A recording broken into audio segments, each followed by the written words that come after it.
Good. Hello and welcome to another Sunday Superversive live stream. I am your host, Benjamin Wheeler, and today we are going to talk about books for 2022. Writing, reading. We might fisk an article a little bit, or at least mock it for its stupidity. We're just going to focus on the written word today. Nothing better. You really want to wake up in the morning and do a line of ink. Just get that up in there. Get that literary energy going. How are you doing today, Anthony? Never had a bad day in my life. Lucky. I know. Well, People I'll. tell me that things are hard for them or whatever, and I'm just confused. I can't relate. Wow. This guy. This guy. Well, I guess we'll start talking about it. Uh, Books I'm reading in 2022. Books I have read in 2021.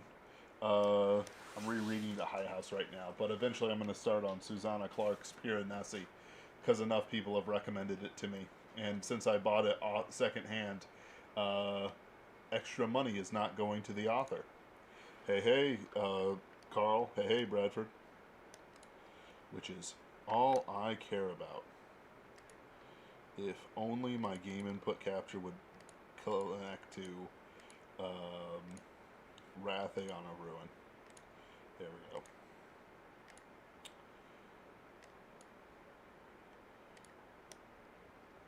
Are you there, Anthony? I'm here. Good. How about you? What Piranesi is one of those sort of like infinite house stories where Okay. there's way more house than there should be. House of Five Leaves is a similar story, which I actually read in 2021. I don't know why, but it is utter catnip for me. I Did you read the Gene Wolfe book, The Sorcerer's House?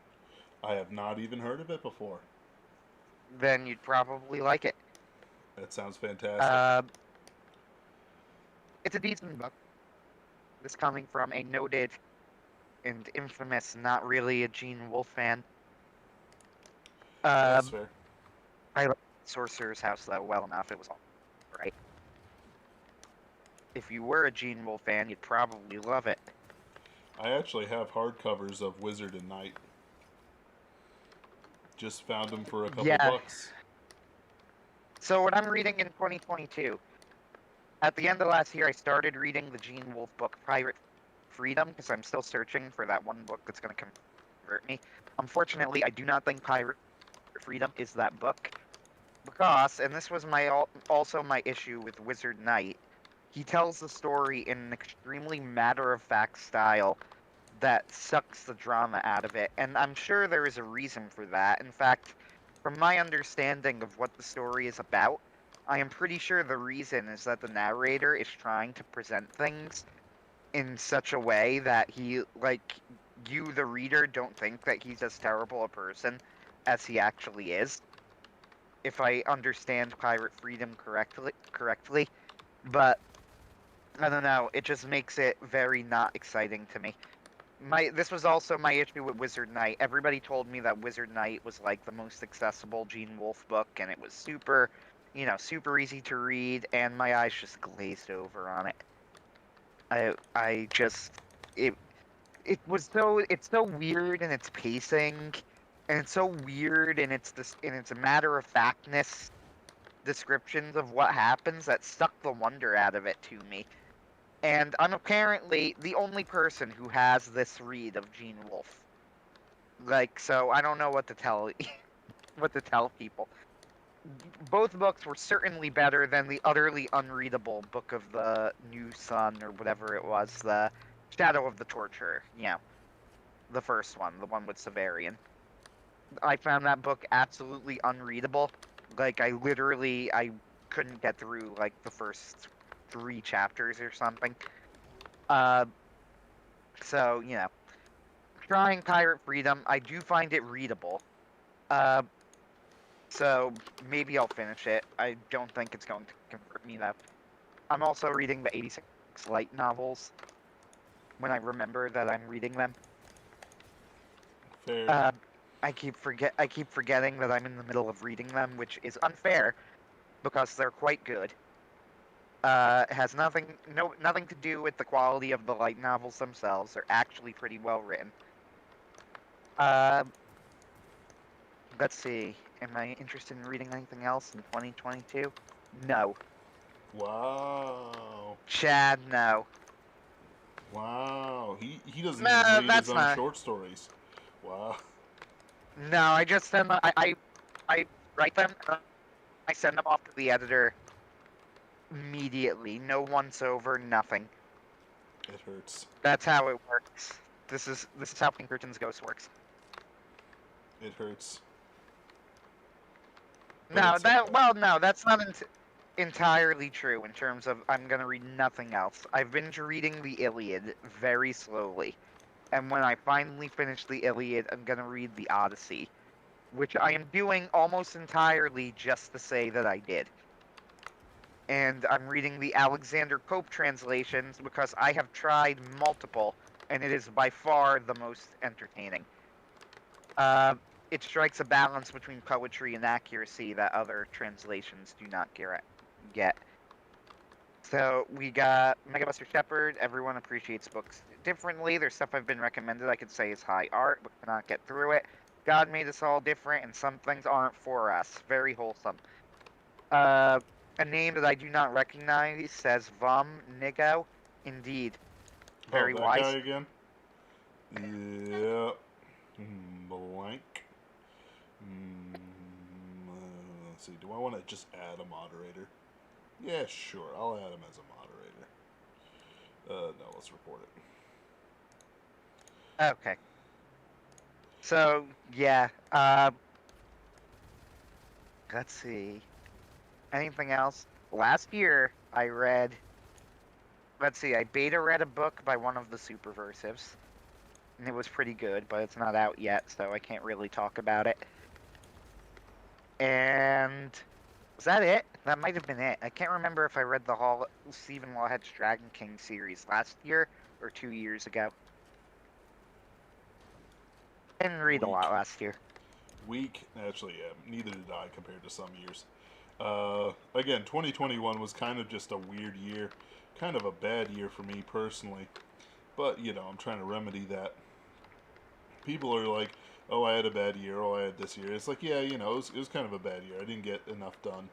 But it's more about, like, missed potential than it was that stuff. And part of it was me reading. That's why I'm kind of interested in reading this stuff. Like, even though Piranesi is from somebody who's probably on the enemy spectrum of things, it's been recommended to me enough. It's like, all right, I'll do it. I didn't give money directly to them. Mea culpa or whatever. I don't know. Whatever people say. Pulling up my Kindle now because I'm pretty sure I'm forgetting something. Talking about House of Leaves, that is a pretty good book. If you like, people are like, yeah, don't ignore Is it the. really? Yeah, like, I personally ignore the main character entirely. Uh, that's probably sounds weird, but come on, there we go. I hate this part.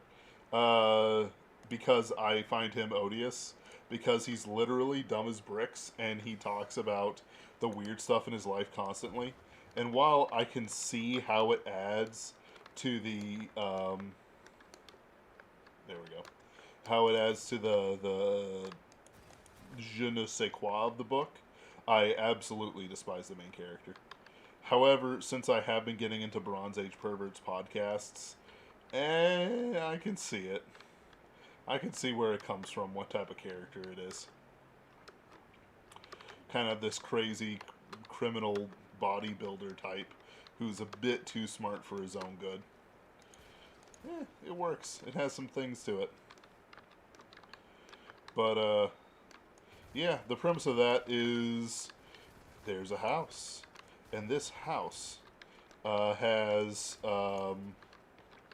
it is a third of it, three quarters of an inch too big on the inside than the outside. and people go crazy trying to figure it out. It's pretty amazing that it opens up and it gets deeper and it gets deeper and it gets deeper.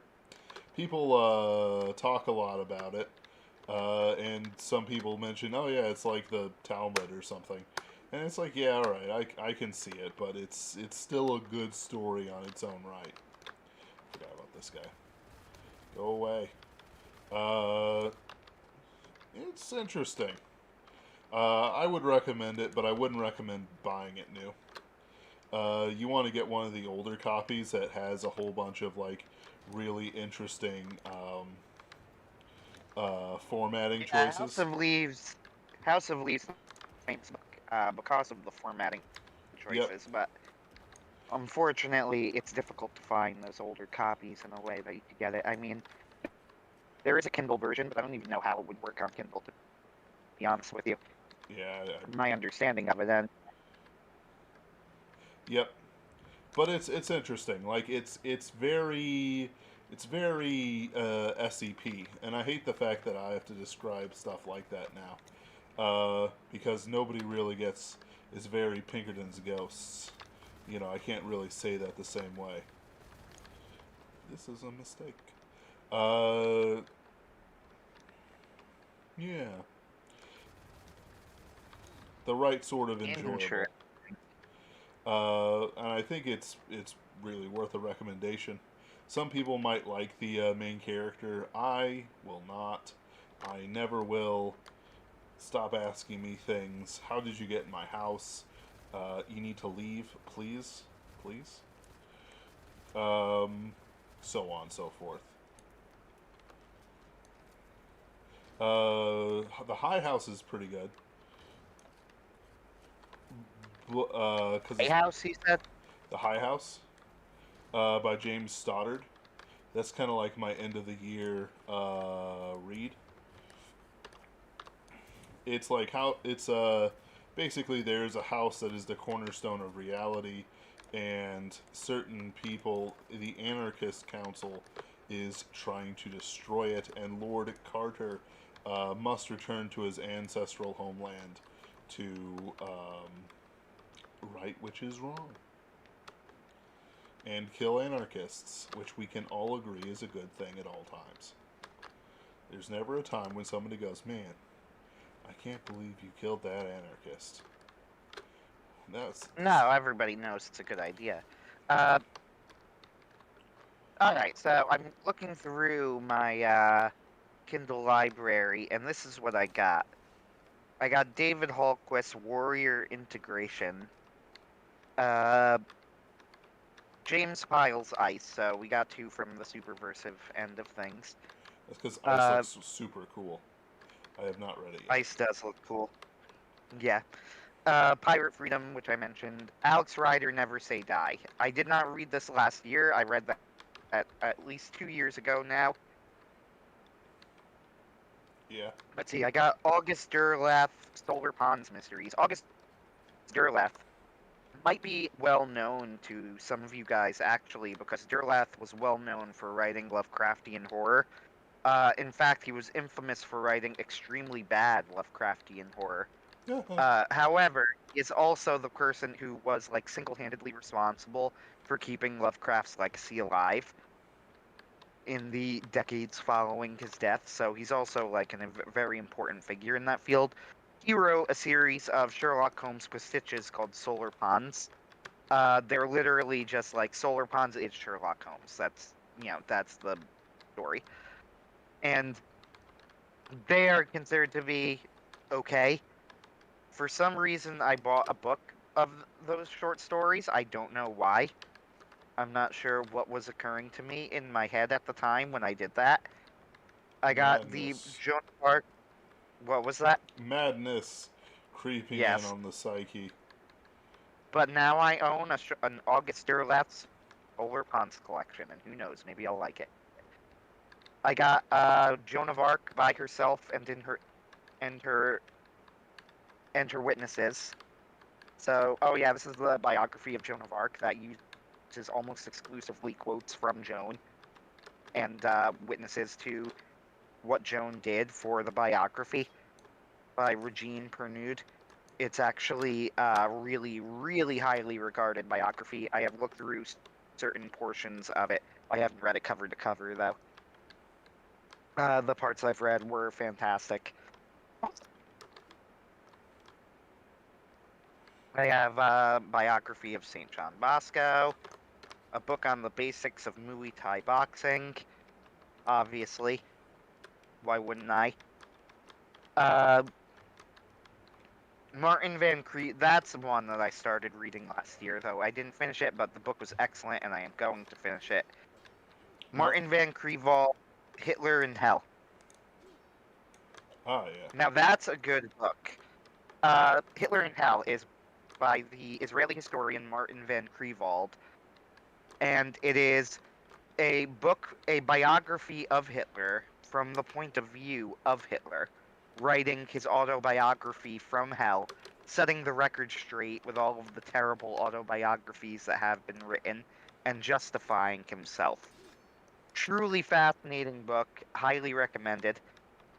Van Creevald clearly knows his stuff. He is a brilliant historian in his own right. I do recommend the book. That's by Castalia House, right? Yes, that is a Castalia House novel. Vox Day is a great admirer of Martin Van Creevald. He quotes him all the time. Creevald, I know, also wrote a book called Equality, The Impossible Quest, that Vox talked about a lot as well. That was a criticism of the concept of equality as used in liberal politics. Mm-hmm. Let's see, I have a second Joan of Arc biography, because of course I do. Introduction to the Devout Life, which is a great book that I have read before. And yeah, that's all that's really interesting. Fair enough. I'll admit Pinkerton's So, Ghost. Huh? what was that? Pinkerton's Ghost does take a lot of my reading time, but I've been trying to make it so that if I go to lunch or whatever, or I eat lunch, I bring a book with me. Yeah, it hasn't helped that a lot of the good YouTube critics have not done anything interesting in a long time. Yep. I don't know why. Well, it's like And Seth. like I follow multiple, and none of them have done anything interesting in forever. Yeah. I think it's just a sign of the quality of the new stuff coming out, and quite frankly, the boredom of doing like old classics that your main audience won't have any interest in. Suppose that's true enough. I mean, yeah, I don't know. People like Mahler has been. He still has like, I don't know, 6 hours left of his Star Wars review to get out, and he still hasn't made it. Yeah, but like, And consider the exhaustion and that man must go through every time he needs to release something. you're right, actually, unironically correct. Mahler's release schedule is very, very bad. Honestly, he would like his whole long man bad thing. Legitimately, he would do much better for himself if he took those ludicrous 10-hour reviews, split them up into 1-hour videos, and just released it over the course of several months. Yep. So, I don't know. Critical Drinkers still putting out videos fairly frequently, and they are entertaining, but they're also only 10 minutes long, so there isn't much content there. Let's see, Alexander is still putting out videos, but again, they're not really that long, as much as I admire Alexander. He's still my favorite of all of the YouTube critics currently. I think that his analysis is first rate, but Yeah. he doesn't put out very long videos. He puts out like, 10-minute videos to a half hour. The longest he ever did was like a 3-hour video, and that was once. Let's see. Trying to go through who do I still watch? Digibro I don't watch anymore. New Digibro was disaster. Yep. There's no reason to watch. There's no reason to watch him. What were you saying? Oh yeah, and it's very much like, the most interesting thing is the YouTube trauma, and even then, that's fallen into sort of like, I don't know, just bad taste stuff from all parties. Hmm. Uh, let's see. The book reviewers I've been following haven't really produced anything really worth my time either. Like, Better Than Food and others haven't produced anything that really make me say, yeah, absolutely, let's do it. Um, and I'm not sure what that is. There's a general malaise going on in these various communities. Though seeing Lindsay Ellis eaten by her own mob was amusing. And That is amusing. even then it's like I'm not actually sure what they're mad about because she didn't even like mention anything. She just kind of lightly criticized Avatar, and Oh, it's I like, know exactly what oh, what? Oops, sorry. Go This for is it. I went from the Better Than Food channel and it immediately started playing a video. I was just looking it up. But whatever. What I was going to say is I know exactly what happened with Lindsay Ellis, and the story is kind of wild. Uh, good, juicy, good, juicy gossip fodder. Couldn't have happened to a nicer person. I have absolutely no sympathy, no matter how true or untrue it was. So, supposedly what happened is this. Lindsay Ellis, in a tweet about the Disney film Raya and the Last Dragon, said, "This movie is awfully similar to Avatar." I am paraphrasing. Hmm. And she was referring to Last Airbender Avatar. Right. So, immediately, people jumped on her and started calling her racist for it. This is obviously totally and completely absurd. Absolutely stupid.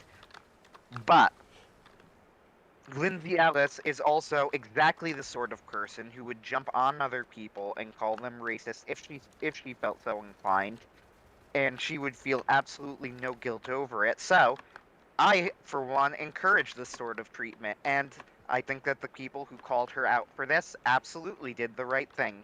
Thank you. Uh, so, random Twitter mob that drove Lindsay Ellis off of Twitter, thank you for your help. Uh, Doing the Lord's work anyway, for once. yes. So, anyway, she, responded to this with, a long video. Apparently, then, too, it came out that she made a song that was made when she was in college where she made fun of rape, and they somehow found the video to this and leaked it, and she had to go and make a video explaining that she was raped in college, and the song she made privately with a friend as, basically personal therapy to help deal with it. Again, on one hand, I wouldn't cancel somebody for something like that because I am not a lunatic, but Lindsay Ellis would. So, Yep. yeah, too bad, I guess. You probably should have thought of that before you made the song. If she was actually raped, I suppose I will go so far as to say we here at Superversive Sci-Fi and Pinkerton's Ghosts officially oppose rape. Thank you. Very I brave. want to go on the record. Very brave, yes. So, yeah, very, very brave. However, I will say that any excuse she makes for making that song is not something that she would have bought with anybody else who did not share her particular brand of extremist politics. Because she is an extremist. She is a nasty SJW. Truly nasty person. So, as far as I'm concerned, this whole Twitter mob driving her off of YouTube couldn't have happened to a nicer person. There's also the simple fact, too, that I think that these people generally just have ludicrously thin skins. Here's the thing. Nobody did anything to Lindsay Ellis, if you really think about it. What did they do? The vast majority of her fans still supported her.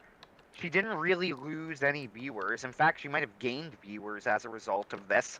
She Mm-hmm. wasn't told to stop doing what she was doing. Nothing. Nothing actually affected her. People said mean things to her, and she couldn't handle it. Yep. I mean, okay. So Lindsay Ellis has a ludicrously thin skin, is what I get out of this, and I am not really sympathetic to her. You know, like if I go, oh, but they were making fun of her rape, like, well, yeah, but they weren't raping her. They were saying mean things. Like, get over it. You know, not the rape, but what people are telling you.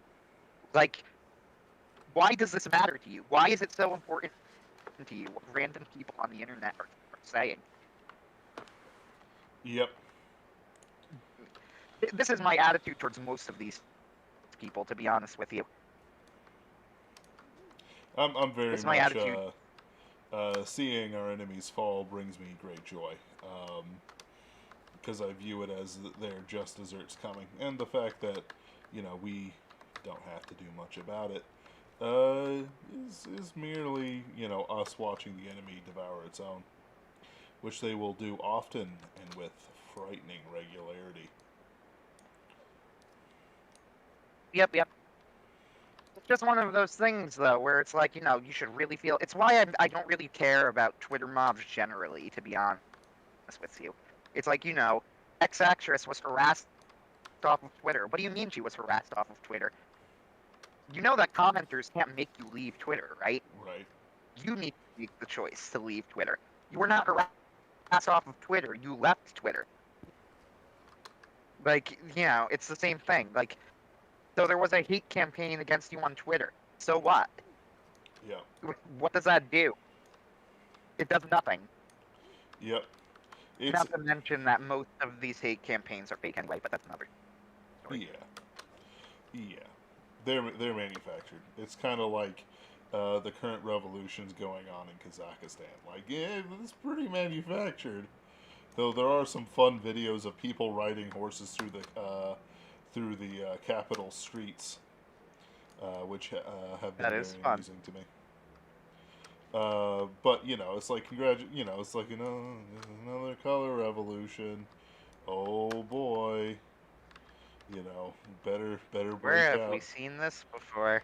You know, As far as these literature, first off, hmm. of book reviewers, the only book reviewer I actually had heard of was Crimson Rogue, who is like incredibly normie to the point where I find him pretty hard to watch. A Do lot you of know Crimson Rogue by any chance? afraid not. My main thing is that the book Yeah, reviewers I have followed have tended to turn out gay, so I'm like, yeah, I'm gonna get out of this sphere, that's pretty funny. gay or whatever you want to call it. And it's like, but why? I don't know. I don't know. Maybe it's me. Maybe I'm the one causing it. These people to just randomly turn transsexual or gay or whatever.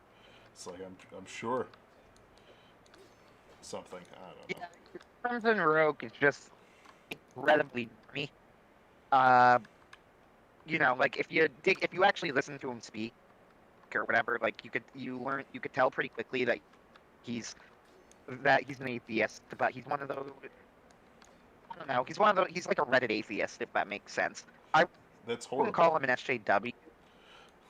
Yes, I wouldn't call him an SJW per se. Like, I don't think that he is he has like radical politics. I don't think it affects everything he says. I think he is a millennial in the most stereotypical millennial ways.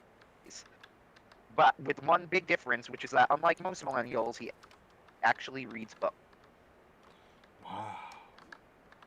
So I suppose he does deserve some credit for that. I But guess his so. reviews are just not that great. Um, he had one that I was watching because it was, a semi kind of funny bad review of an famously terrible series called Empress Teresa.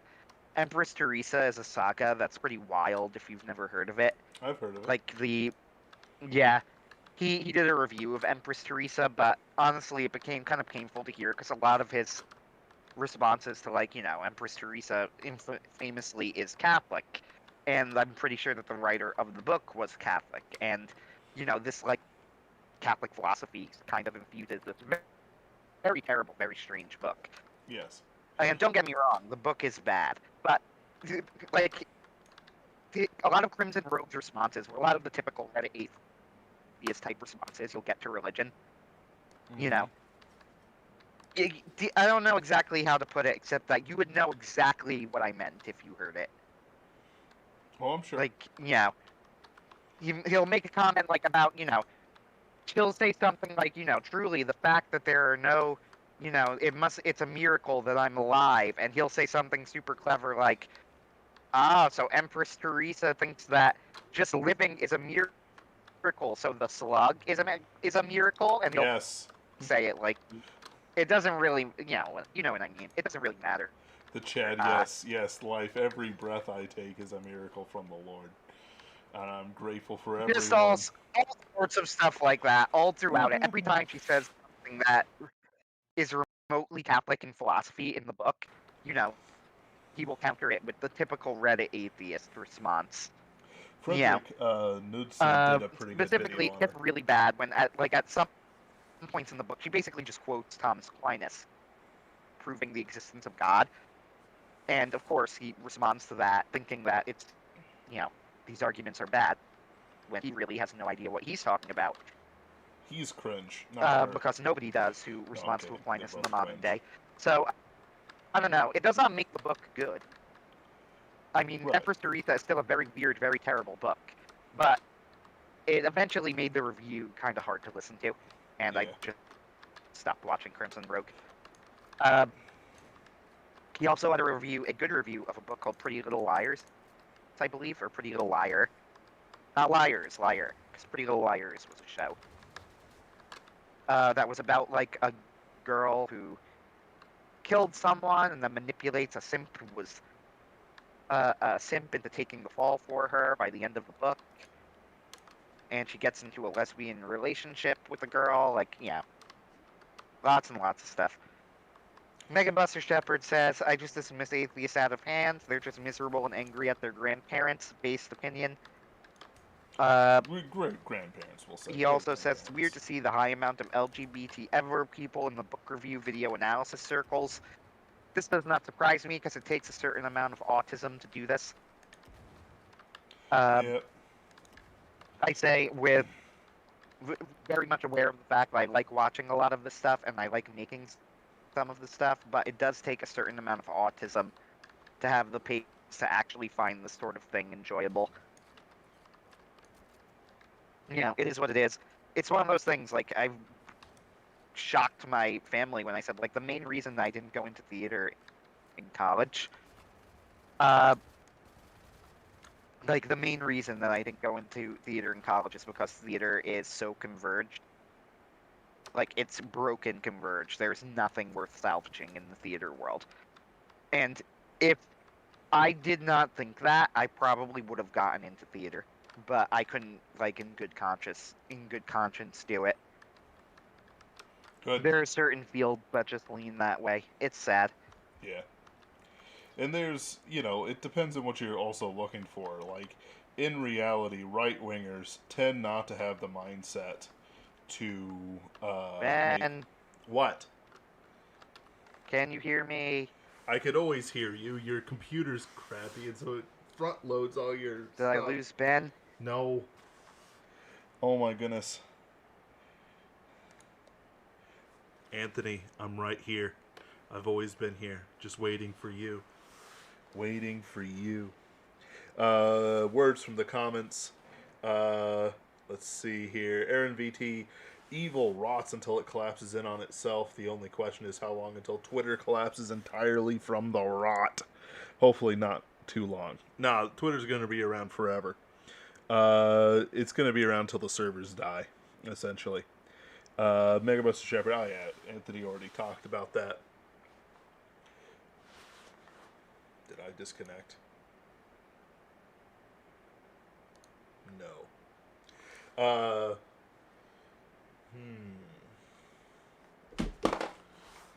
Anthony's been taken by the White Witch's secret police.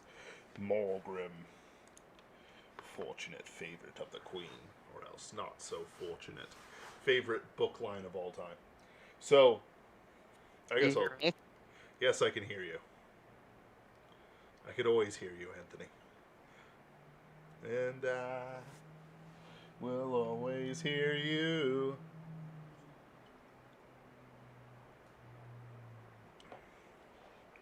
He'll be back.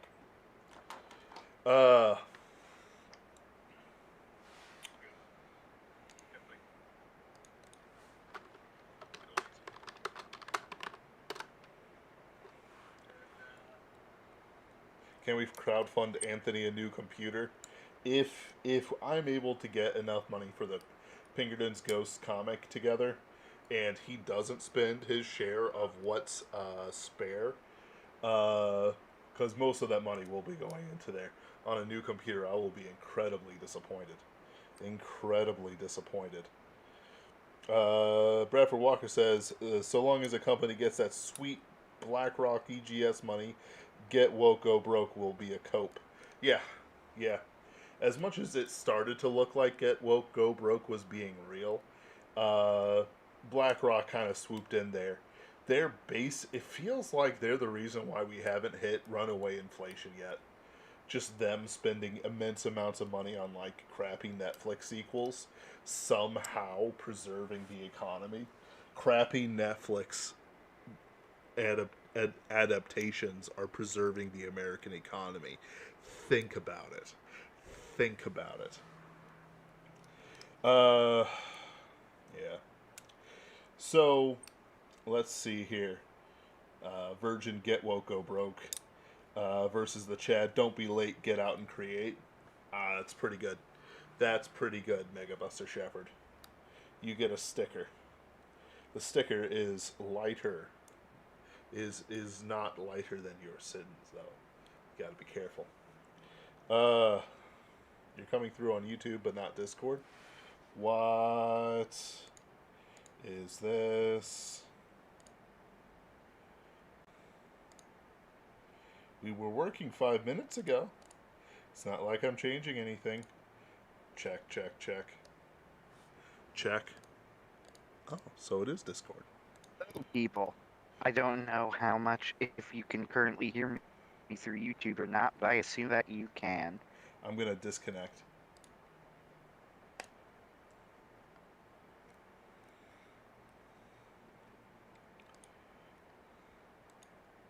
Can you hear me, Anthony? The fact that we have more concurrent viewers with Dad, don't be late, get out and create. tech problems happen. There we go. Can you hear me, Anthony? Yes, okay, that actually, for once, was not on my end. But yes. Really. Let's see here. Perhaps the first time in like 10 live streams, the problem was not on my end. I am eternally salty. Eternally. You could destroy Carthage again with the amount of salt I have. Also, our concurrent viewers are up with our tech problems. Wonderful. So, yeah, we can. Yeah, we're good. Incredible. So, yeah. I and Anthony, let's see here. Hold on a second. Bradford Walker says you don't see a lot of straight book reviewers that are not danger hair cat ladies because straight people tend to have more important things to do, like kids and real jobs. Yeah, but the problem is that we're basically ceding culture to them. We're ceding an immense amount of culture to them, just out of hand. And like critics and reviewing are part of the culture, because otherwise, how do you know it exists? Well, I'm on the newsletter. Okay, that's fine. You know, like I agree. That's one of the things we mock critics, and with good reason. Yeah, but in the same way that we like to mock lawyers, but we do need our own lawyers. You can mock critics, but you do need your own critics. Yep. And that's yeah, that's the basic of it, long and short of it. With these book reviewer types, you know, they don't create as much culture as you think they do, Like Yahtzee, I think is the only one who has like made actual like non-game review art that's worth a dang. But even then, it's like not the same as like being a creator. Really, the balance has to be between the the creation of critical reviews, critical ideas, that sort of thing that can grow the culture around them, and the okay, I know where I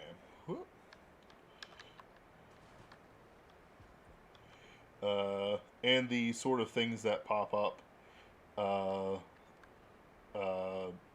throughout the day. Not the day. Yeah, Yeah, I'm reading Bradford Walker. This means we need to pay those critics enough to make it worth their time.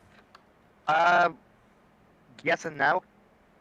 Like, the popular enough reviewers do make money off of it, like Critical Drinker, for yeah, example. The thing is, Critical Drinker, we have respect for, but Critical Drinker doesn't just review. yeah, You get this from, like, the Brian Niemeyers of the world, who I do mostly agree with, but he'll say things like, on one hand, you can't see culture to these people or whatever, but on the other hand, he'll criticize people for just doing reviews and not creating, and I get his point. So his point is he's referring to, like, I don't know, I want to say the Maulers of the world, but even that I think is kind of unfair. The people who do nothing but, like, talk about movies and things all day, every day, and don't do anything else, right? yeah, And they talk about zombie franchises, and they get their views bashing them, and it's very hard to break out of that uh, rabbit hole, because that is what's going to get you reviews. David J. Stewart straight up admitted it. He came out with a video where he said stop doing that, and then in the same video admitted he was going to make a review of the Amazon Lord of the Rings, even though he knew it was bad. Why? Because it would get him views. And it's that sort of thing that people yeah, are. We really need to stop doing that. Like, if David J. Stewart is listening to this, I'm going to, as a message to him, I respect you, dude. You don't need to make that Amazon Lord of the Rings video. The views are not that important. It's more than the economy, right? Like, stop right. giving those people views. But Uh, and it's like yeah, and it's easy for us to say that it's not like we're monetized, but it it's is, yeah, but it's you're it's absolutely right. This is kind of my problem, though, isn't it? And I get yeah, Brian's point as well.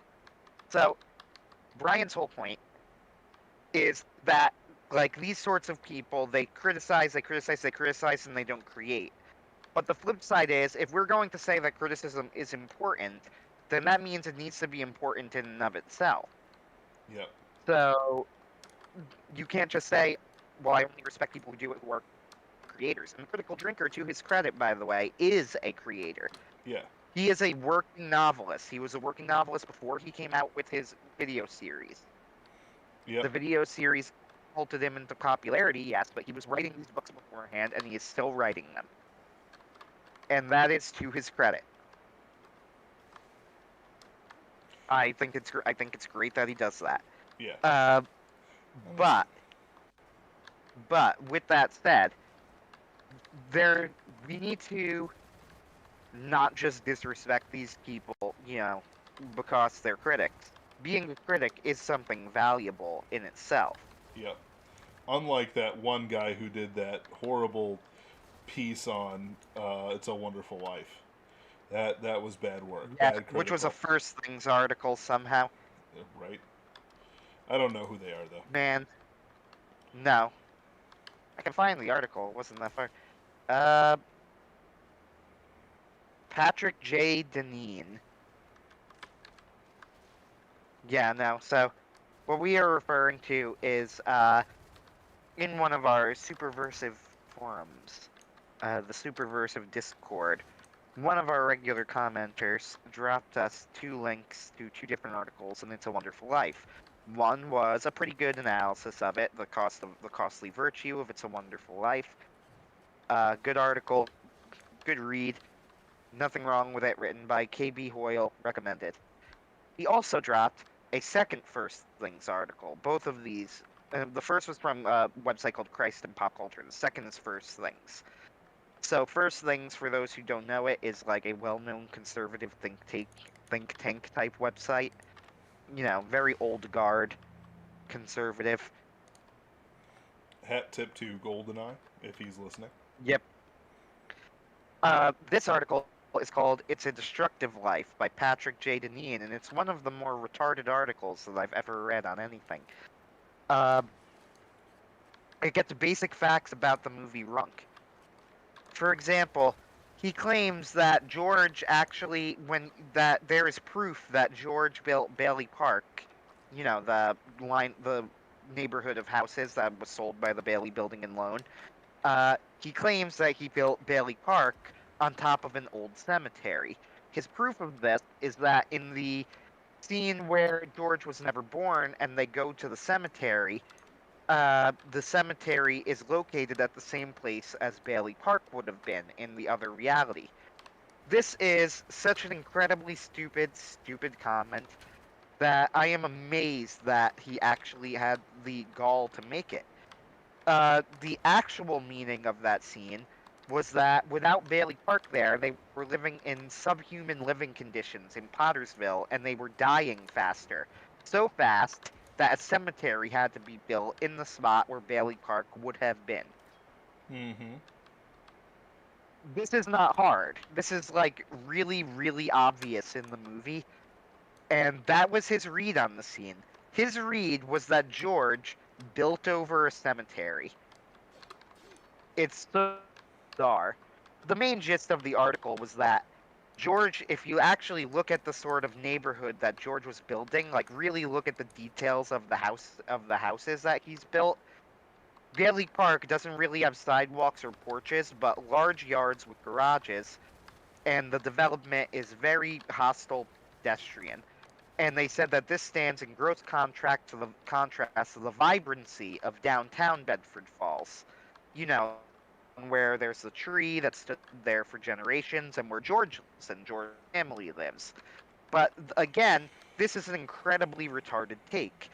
The point is not that George was building Bailey Park to be some sort of new urban redesign of a town. It's that he was building affordable housing for people who couldn't have afforded any house otherwise. So the houses were intentionally built with as few features as possible to make them more affordable. If you can't afford a house, then you're going to be happy with one even if it doesn't have a porch. You know, it has no trees yet because it's a new neighborhood. You gotta grow trees. I mean, of course it doesn't have trees. Maybe in 20 years it will have trees. You know, it has what? No sidewalks, it says, which I'm pretty sure was just a budget thing in terms of the set design. They probably were just filming on a street that happened not to have a sidewalk on it. And then they're trying to take out of this that George is building some sort of progressive utopia neighborhood. No, he's building affordable housing. Right. Like he's caring Like, for his community and the people inside of it. yeah, the whole point is that, like, the reason that some areas of Bedford Falls have porches and some don't isn't because George doesn't care about the neighborhood. It's because George realizes that between having more room in their house and a porch, most people will take more room in their house. Right. Like, it's not that hard. You don't need to, you don't need to work that hard to figure that one out. And this idiotic article just is full of things like this. It's a Wonderful Life for some reason provokes the worst hot takes. I don't know why. I feel like people just really are searching for some reason it must secretly be problematic. And this goes for conservatives and leftists. Like, I've seen it on both ends. That's the conservative bad take. Now, granted, it's not as bad as the libertarian article where I got into the time where I actually got into an argument with real human beings who tried to tell me that Scrooge did nothing wrong because he stimulated the economy, which is only a comment that could be made by somebody who has never actually dealt with humans before and is a robot. Right. It's so weird. And the fact that they were making this argument with deadly seriousness to me, that they were actually like offended. It was turning into, you must be one of those leftist libtards, because you think that Scrooge was the bad guy. And I was like, I was living in the Twilight Zone. It was the most bizarre conversation I had ever had. I'm like, Scrooge didn't use fire in the middle of the London winter. Do you know how cold the London winter is? Yep. Bob Cratchit could have very well died. Yep. Like, th- how could you possibly make a comment like that? But, that's because libertarians are not actually human beings. They are weird alien robot people. Yep. And they should be treated as human beings, and so I don't. Chad. It's it comes down to also like why don't libertarian types, fund art even though it would, or in as a general rule, even though it would be incredibly beneficial to them to have more than Ayn Rand, who, even though, she's a perfectly good author, it is not taken seriously by anybody on the basis of her reputation. It's like, no, like, do you want to lose on purpose? And the answer, of course, is yes for many of them. But it's just very, how do I want to put it? It's just very not there. There's no understanding of what you need. Like when you read a book, right? That is a 360 page thesis on ideas that the author has inside of them. At no point can the author be separated from their work. Instead, understanding that John C. Wright is an atheist turning Catholic is essential to understanding his mindset going into his works. Understanding that I am a Protestant with an allergy to vacations is entirely necessary to understanding my work. Thinking about Robert H. Heinlein's latter works, like when towards the end of his life, his sexual mores are entirely important to understanding his work. Arthur C. Clarke's hatred of Christ, Asimov's autism, all these other guys. It doesn't matter what it is. It doesn't matter what sort of like flavor you put into it. The how do I want to put it? The fundamental assumptions of an author will be evident in their work. Part of the reason why Tolkien and Lewis look back to guys like George MacDonald is that even George MacDonald was a heretic. He believed in universal salvation. He still believed in Jesus Christ.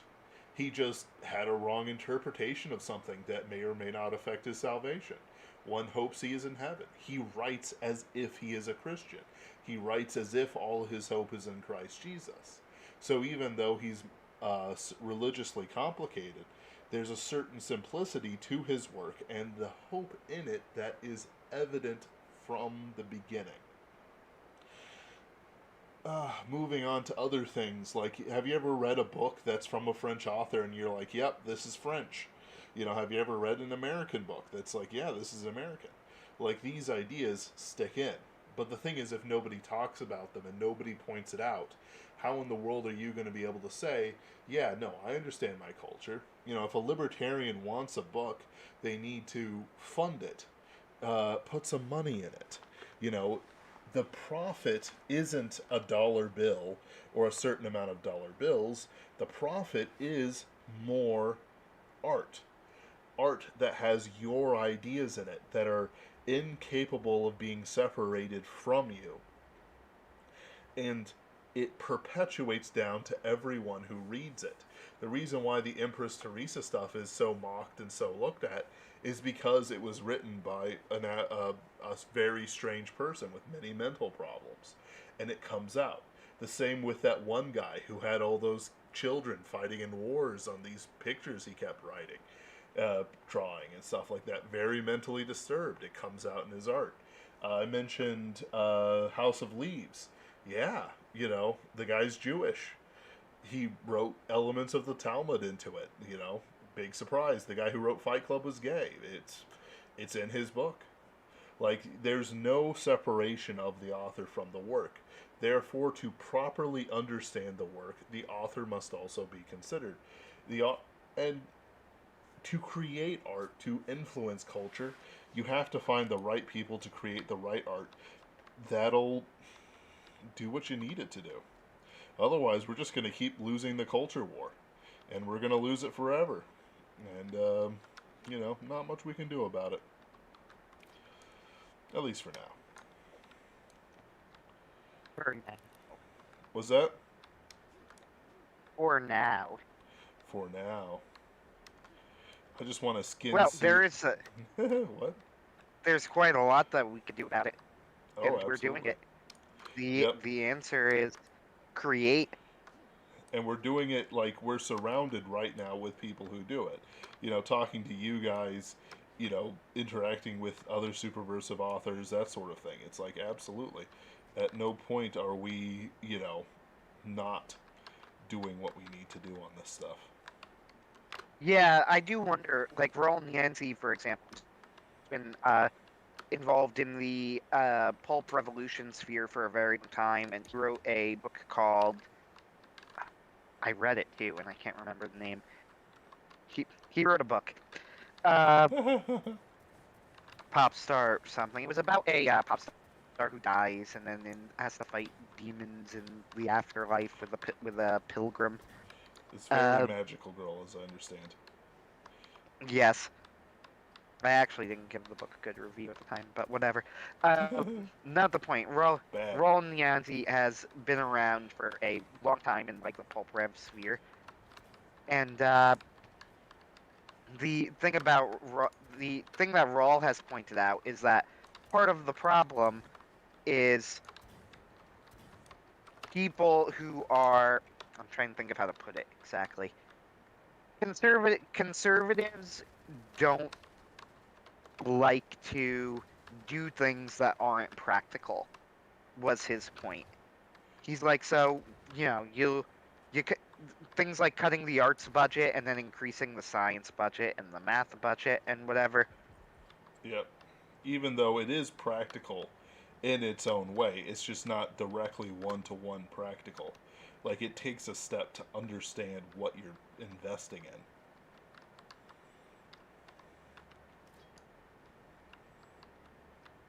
Yeah.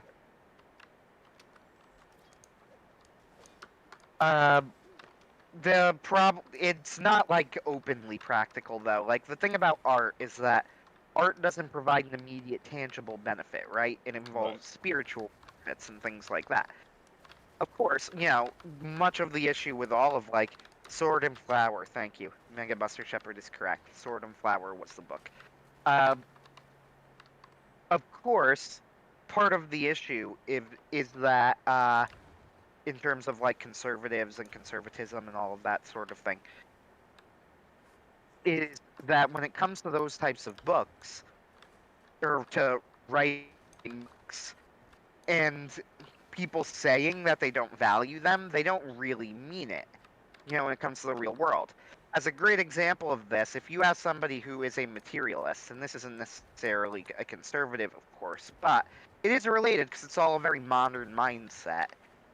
If you ask a materialist what the crowning achievement of mankind was, the odds are pretty high that they will quite fairly answer man's landing on the moon, right? Right. And I think that is a fair answer for the greatest non-religious achievement of mankind.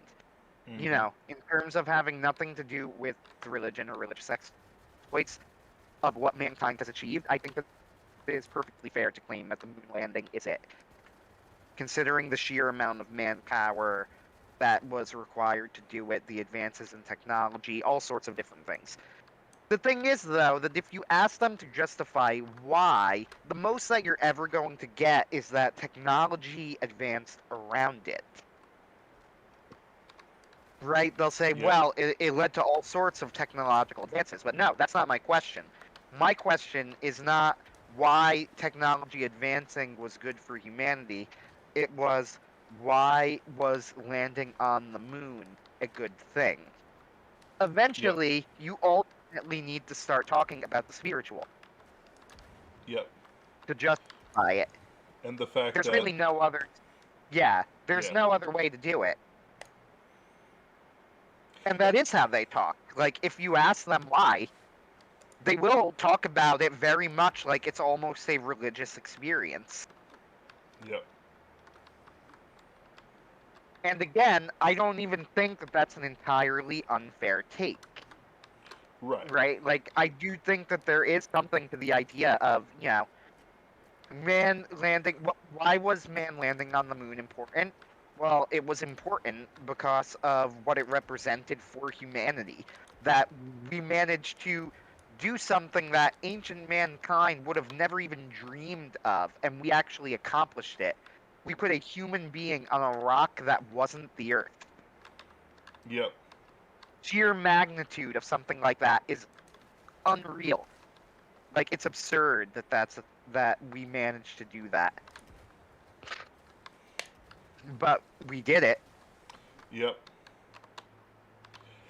And the thing is, though, that I can talk about this, and there's no contradiction with me talking about it because I am not a materialist. I can yeah. recognize the very non-material meaning of the moon landing. And But besides, materialists yeah, charter time of this. They will talk that way without even realizing the fact that they haven't actually mentioned any material benefit to landing on the rock. yep, Because there is no material benefit to landing on the moon. Landing on the moon gave humanity absolutely nothing materially useful. yep. Though it did allow us to perform communion on another rock that isn't our own. Yes, it gave us religious advantages, and it started the final conversion of the aliens. Uh, Exactly. More and more daily that's they reject anal probing and serve Christ. eh, exactly. But if you ask, somebody who is a materialist, which is the majority of people who like semi-worship the moon landing, they will talk about it in terms very similar to the way that I did, without realizing the fact that you can't really name a material benefit. Now, I will very, very occasionally see people who talk about the moon landing and do have the intellectual honesty, actually, to point out that the moon landing didn't really accomplish anything. These people are always roundly mocked, and they should be, but the people mocking them are doing it without really having any basis to mock them from, because they share the same assumptions. It's just the person who is actually being logically consistent about it. Again, the most that you will hear sometimes is if somebody says that, they will go, no, the moon landing led to a lot of technological advancement. The whole computer age was due to the space race. But that's not what I was asking. I wasn't asking about the benefit of the space race. I wasn't asking about the benefit of the technology that came out of going to the moon. I am asking about the benefit. What did we gain out of actually landing on the moon? All of this other stuff that we accomplished by attempting to do it, like, what difference is there, I guess, is what I'm trying to say. Like, why couldn't we have done all of this stuff without going to the moon? Why couldn't we have just decided we were going to increase our technological, our technological capabilities without actually landing on the moon? We, of course, could have, but we didn't because man needs a goal. But again, that goes back to being, it's not material, it's spiritual. So that's one of these things that I don't think that anybody really doesn't value the spiritual. They just don't realize that they value it. Mm-hmm. Conservatives have this pride of being, very practical while also being very religious. But you need to understand that there are things that man cannot live on bread alone. But the bread is cheap, We and then we made it bread is cheap. cheap. Bread is cheap, but we need art, Yep. and we need good art. Megabuster Shepherd says the moon landing wasn't real, though. Based. I Uh, wasn't gonna say it. But yes, you're right. Now, shush. Don't let the aliens we're baptizing know. The best version of this joke comes from Futurama when, in the Roswell and Enswell episode, the one where Fry becomes his own grandfather, they crash land, and I forget the exact joke, but I think they accidentally destroy the moon landing set. And the president at the time, who I forget who it was, Yeah. it might have been Nixon, whoever the president was at the time, Kennedy, I goes, no, yeah, never mind, Nixon doesn't make any sense. Kennedy, maybe. They go, sir, they destroyed the fake moon landing set. And he says, well, then tell NASA to get off their fannies and get to the moon for real on the double. That's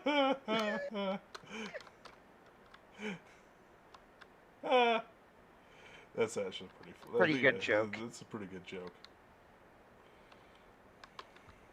Yeah, I forget what it was. Like, and they were dissecting Zoidberg at the time. As you do. Yes. Roswell and Enswell is legitimately, like, one of my favorite episodes of television ever. Reminds me of that I'm my own grandpa song. Yeah. And it's you know, one of the things that kind of gets missed out if people don't have art is things like memento moris, examples of how to live a life, that sort of thing. And they'll be like, you know, but do we really need it? You know, I'm just living my life, and so on and so forth. But it's like, okay, well, what makes your life good or bad? Are you leaving the legacy that you're going to be proud of? Because you're going to be stuck with that legacy in like, you know, 15 minutes or so, you know, whenever the Lord takes you. And it's how do I want to put it? It's like, yeah, that's it. That's your legacy. You know, is it a business that falls apart the second your kid takes over, like Henry Ford? Though he left more than the average Joe in that regard. Or is it something more, something, you know, intangible? You know, are you just living a good life so your kids are as good as you were or better? You know, like, you don't need art, sure, in the literal sense, but in reality, what holds up standards and a mirror to what you're doing? If you're making peace with evil instead of destroying it, you know, there's plenty of stories that can be found, real life, fake life, whatever, that basically say you're doing it bad.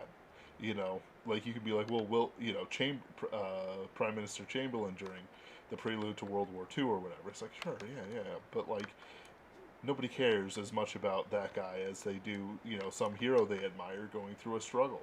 You know, some academic British dude made a mistake, made a whoopsie, you know, who cares? He's an academic British dude. I can take his lunch money whenever I want. Just like the British took the lunch money of everyone else. I don't know, you know, I'm just throwing things out here.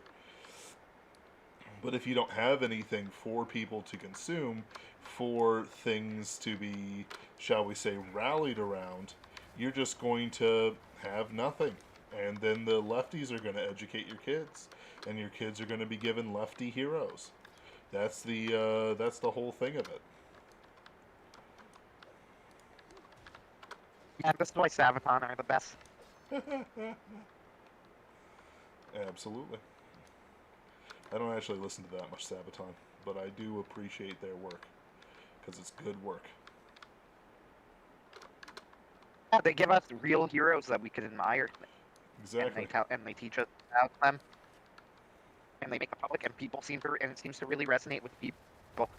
It's almost like they're starved for art. For good art. Yeah. Exactly. It seems, you know, the fact that they have these songs about our legacy and our history. Yep. I can hear you. Hold on, I'm checking on something, but never mind. Nothing interesting. I thought I had something interesting and I was wrong. What you said was plenty interesting. in terms of what we can do about it, well, obviously the first answer, like we said, is create ourselves. But in terms of criticism, I know that both Ben and I are going to be doing more critical work as the year goes on. Yep. Honestly, both of us have felt under the weather over the past week or so. Multiple But times. we'll be yep. But we are recovering. Yep. Steve King says vum.ong. I don't know what that means. It's another bot. Sounds exciting. Don't click the links from the Russian bots. What's wrong with you people? Uh, should have had Mosley in charge. Ah, that would have been different. Um, yeah, I'll also be doing a lot more philosophy vids, as well as just kind of interest videos that create sort of talking points. Like my goal is to never participate in proper internet drama. Like, sure, there's always a little bit of a dust up or whatever, a debate, but in the sense of like, oh, you did this, you're this type of. Oh no, I don't care. I'm listening to a philosophical atheist Iranian who's living in Wales. Like, honestly, I don't care. He's discussing the friend enemy distinction. He's discussing the threats to civilization, and he doesn't sound like a Fed. So, it's that.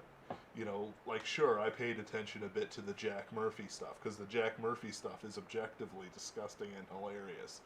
Because it's an alpha male who got caught doing a whole bunch of homosexual pornographic thingamabobs with his wife, who he demands she cuck him, and a whole bunch of other things like that. It's like, do we want those guys being the dominant force in right wing? He was he was best buds with Cernovich. He was friends with all these other alpha game kind of guys, not Vox Day or others. But like, it's just like, that's it. Milo, for all the great stuff he's done, it's still like, a moral flaw in the soup. He made the right choices in the end, but there's these moral flaws that are coming out. The left accepts them, though. That's the thing.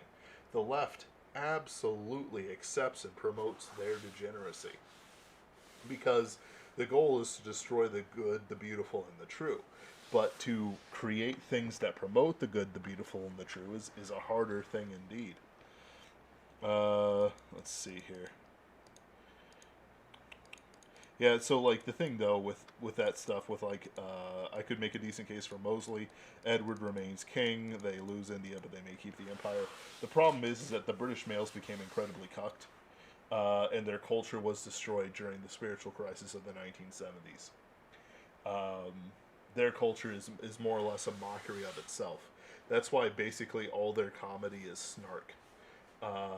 And very mean-spirited snark, like absolutely disgustingly mean-spirited snark. Just look at like Mr. Bean or something like that. Yeah. It also stems, like everything else, it all stems back to World War I as well.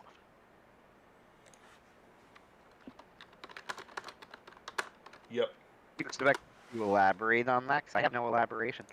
I mean, it does. Like, I'm starting to pick up a whole bunch of stuff from World War One, where it's like, oh, an absolute crap ton of artists died there. Like, good Christian artists, too. Like, William Hope Hodgson is the one that gets bandied about most in our circles. But it's like, it never ends on how many times I research something and it goes back to World War One. I'm not even joking. Even the spiritual crisis kind of goes back to World War One, just because of like, it would be at the time where the elder statesmen would have been, these heroic men, who would have had different opinions on these things, different ability. Like, when you cut off the top 10 to 30% of the bravest and the best of your own men, like, bad things are going to happen. And it just kind of just never, like, it's just a rabbit hole that never stops existing. Like, it can go back to it. You keep going back to it. You know, um, I have a big personal dislike for Rowan Atkinson. He's very mean spirited, and his comedy is mean spirited, like I said. But he has one of the Blackadders. His character has a certain melancholic to him, even with his snark, about going over the top. In other words, charging the German lines. And it's very. It has a certain feeling to it. Even though he treats it as a joke in times and he treats it like this and that, it is true that men of dignity who would have defended the faith, defended the heart of Christendom, and so on and so forth. Just it just keeps bringing up, and it's like, well, Ben, this stuff, we know about it, but yeah, but do you understand it? Do you understand that everything that our culture is goes back in some way to World War One? Even guys like Lewis and Tolkien had experiences about World War One and World War Two, which technically are the same war, with just like a 20-year gap in between it. Do you think that Hitler would have been Hitler if he hadn't worked as an officer? As a petty officer, whatever he was, like a messenger, and he hadn't spent like 8 months in a hospital or something like that. If Mussolini had his experiences, if the Spanish Civil War existed, like it just keeps going. The Serbians were called assassins were called the Black Hand for a reason. Absolutely. I am probably going to see the Kingsman this week, just to see how they do it. Also, it has dancing Rasputin in it. And it's yeah, because back then the right wing understood that art needs to be made and it needs to be supported. Yep. Lords would do it. Lord Dunsany is a big name, and he was actually kind and gentle to his Irish landholders. All these other guys, you would have people who would be among the elites of society. Who supported art to the hilt, and they created tons of art. And once they died off, it's like, what do we have? There's no Constantine coming for us. People like to make like a lot of the YouTube philosopher types like to make a video where it's like, no one is coming for you, you've got to do it. And it's like, yeah, but like, if Anthony has a problem, if Ken has a problem, if David or all the other friends of the show have problems, if it is in my power to help you, I will write out to help you. Like, I want to create art. I want you to create art. And to do that, I will do my best and pledge life and fortune to make sure that we can do it. Bradford Walker says, the world wars were the dolorous stroke of the wet. Dolorous? There we go. Dolorous stroke of the West. Until it is healed, the suffering will continue. Yep. Absolutely.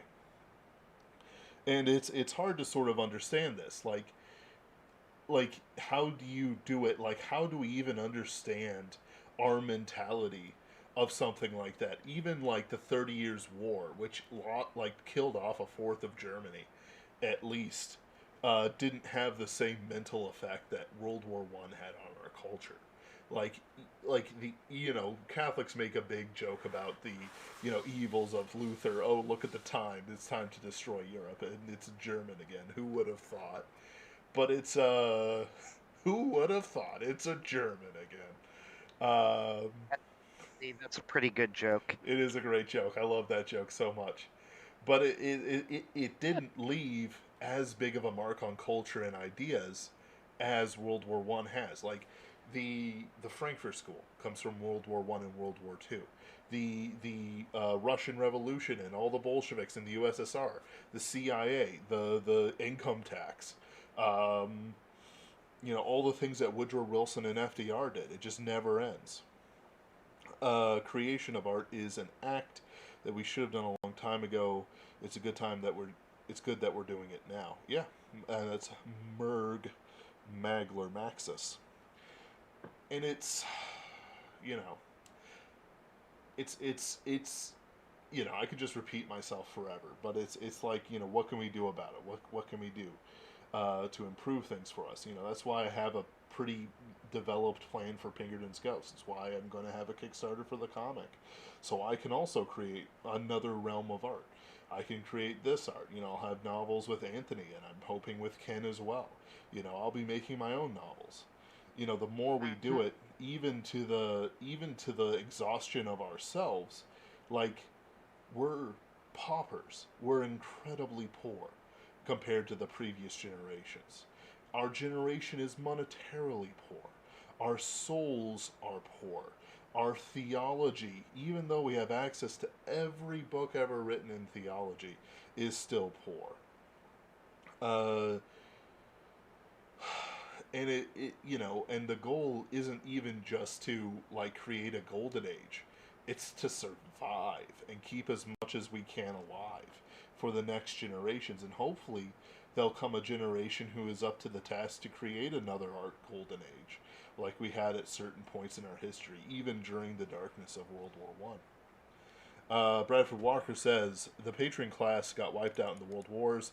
That left the middle class to take over, and they had no sense of obligation to cultivate culture, being as they were managers and not rulers. I have also been watching those videos, Bradford, and you're absolutely right.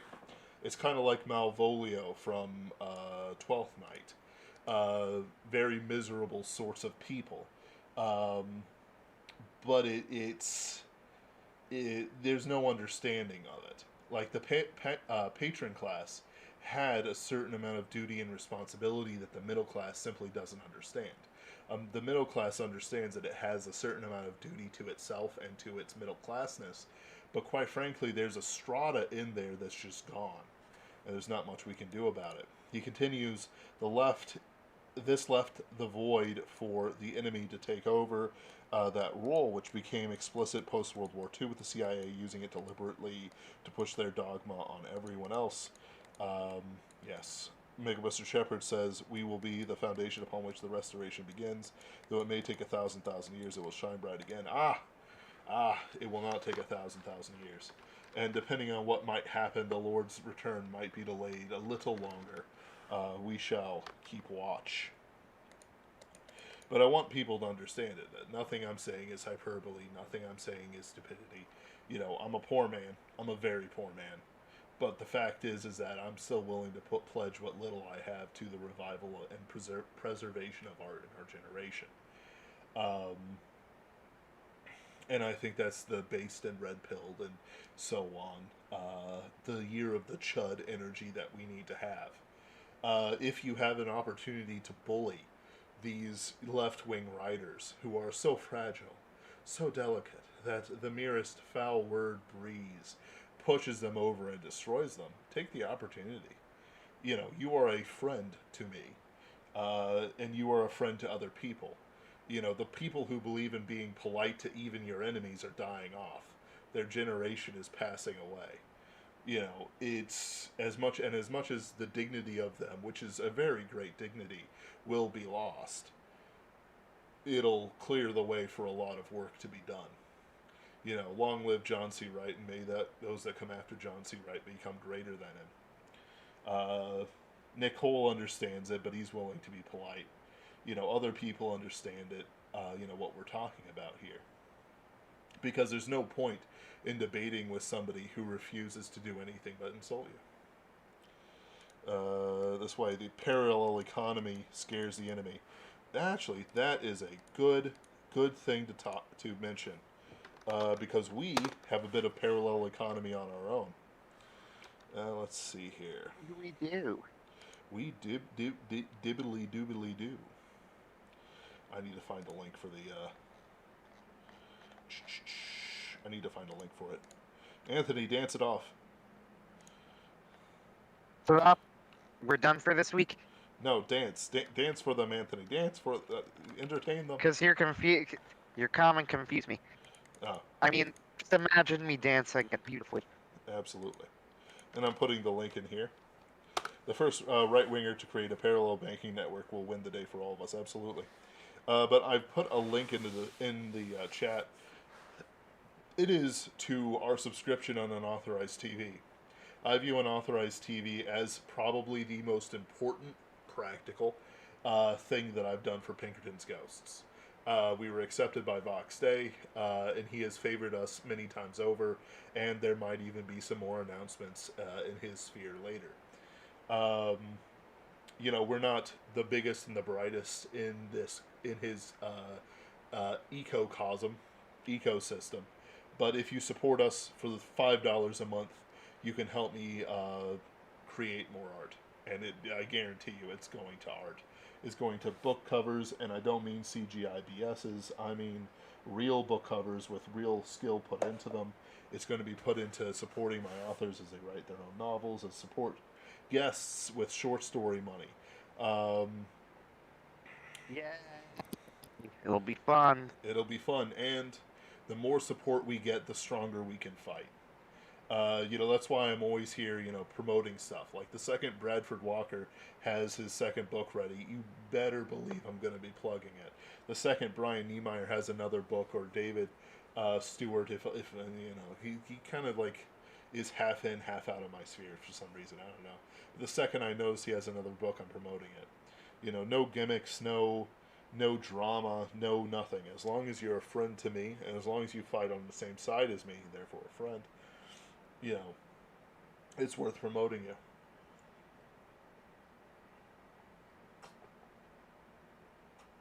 We got some projects planned for this year, my friends, and it's going to be exciting. Absolutely. A lot of projects. And I mean a lot. More than you probably think. Yep. And it's probably too much. But not really. I Not personally, so, just to put this in perspective, I personally am going to be working on total novels, you as the primary author. That is just me. It's not even mentioning or Ken. Yep. Primary author, because one's going to be with Ben and Ken. Um, and one and those Hold on. we're going to be in the pink go. Yes. Anthony, I couldn't understand anything you said after you started talking. Oh. Curses. Go for it, Anthony. Yeah, what I was going to say is of the 3 different novels I'll be working on, 2 of them are going to be in the Pink universe. Although, if to get really technical, only one is going to be Pinkerton's Ghost. That's a novel with Ben, which we 100% will be doing. Yep. That's the project I'm most excited about. Another novel will be set that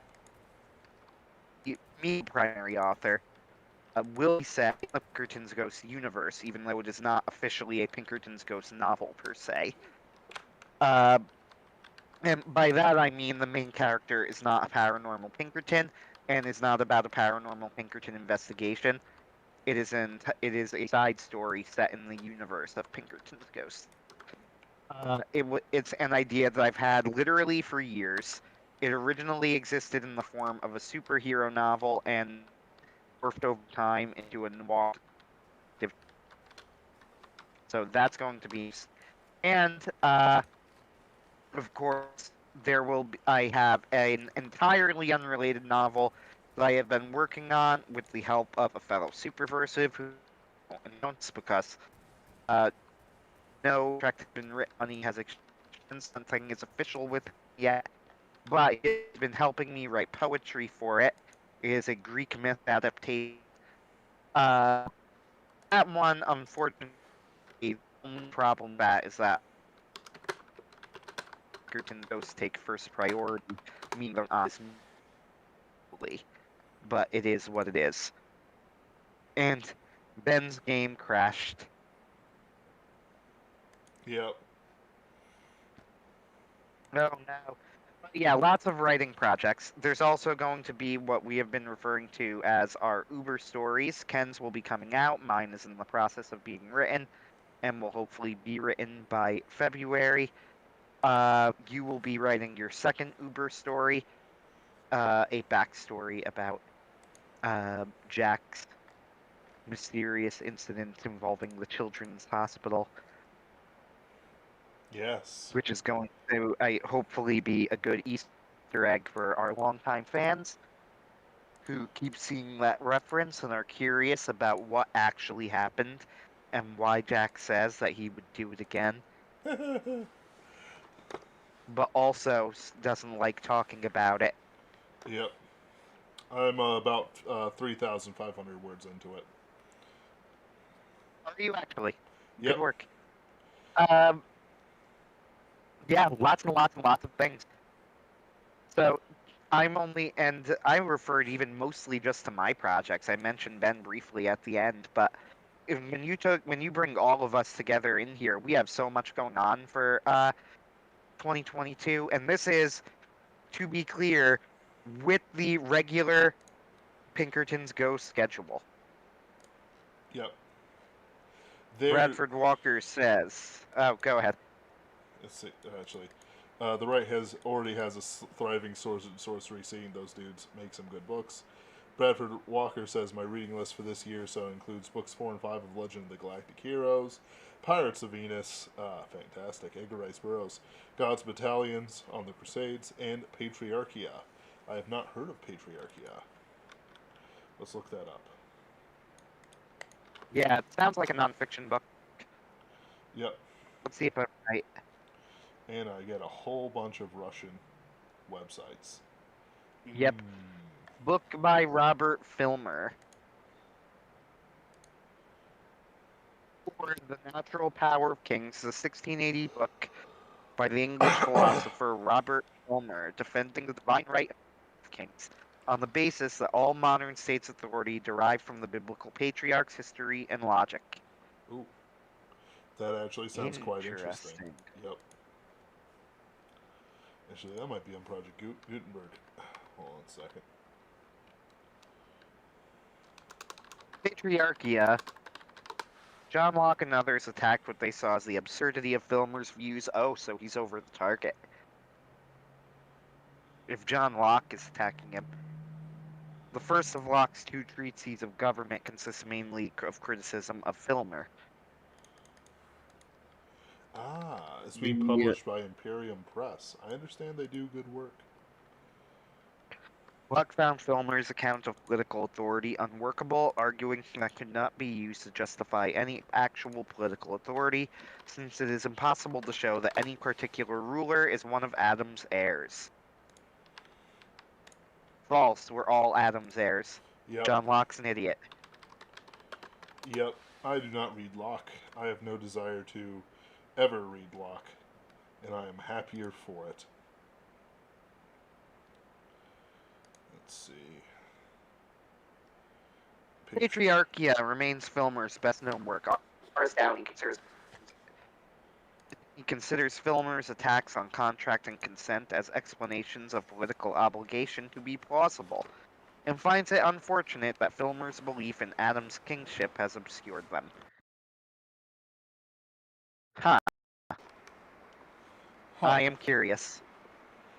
Yep. I guess I will actually, yeah. What's his name? Robert Filmer? Yep. Robert. Someone, gives it a 2-star review. I don't understand it. Okay. No, 2-star review. John Locke already disproved this guy. You can find it for free and really easily, apparently, because that was the first link that came up. I don't know. I'm not finding a free version or anything. Literally, I googled it. Very first link, University of Oregon copy of the book. Huh. Let's see. Bradford Walker says, yep, as soon as Nemesis, the Jovenelian versus the liberal model of human orders is republished, I'll get it in print.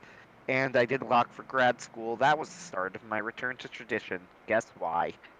But why? Why? No, it's very obvious why. Ooh, there we go. There's the store. Thank you, Bradford. I knew making you a moderator was a great idea.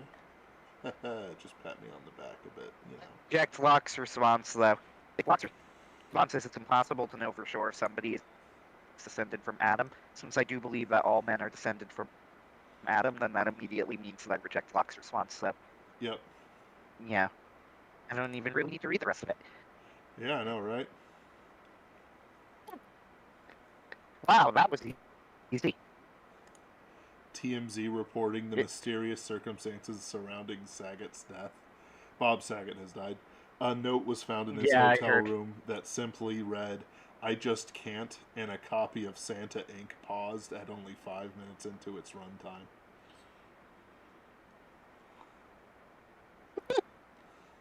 That is, I am sure that is not, like, that wasn't supposed to come off seeming that way. It doesn't just seem as if Santa Inc. killed him.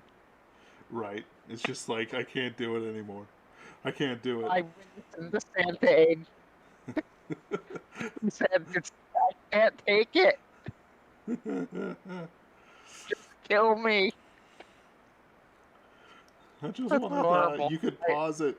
You could pause it. You could do literally anything else. No, there's only one response to art as bad. I don't exist now. I do need to I'm look pretty sure more it into is Imperium literally the lowest rated. Like, I'm pretty sure it's literally the lowest rated show ever. Like, I think the user rating is the lowest of all time. They were like, yeah, we're going to do a whole bunch of this, whole bunch of that. And then it's like, no, you're canceled. There's no second season. You guys aren't doing this again. You're not doing this again to us. See what you've done? You've killed Bob Saget. Now, I'm sure the actual truth is that Bob Saget was feeling depressed, put on a random show to distract himself, and it wasn't enough. But the idea that he put on Santa Inc. for 5 minutes, and it was just too much, and it caused him to kill himself, is just too good. I want to believe. I mean, you know, I guess I'm sad. I kind of liked Bob Saget. I mean, never been somebody I've watched. From what I knew of him, he seemed like a nice enough guy. He never said anything bad about any of his co-stars on Full House or anything, even when they baited him. Right. I've seen interviews where they tried to bait him into talking bad about Mary-Kate and Ashley, and he wouldn't do it. Right. Like, he actually refused to do it. So, you know, seemed like a nice guy. It's too bad that he died. When I was, 8 years old, I liked Full House. I mean, I was 8. So that's my excuse. I don't know, dude. Like, I don't know its reputation.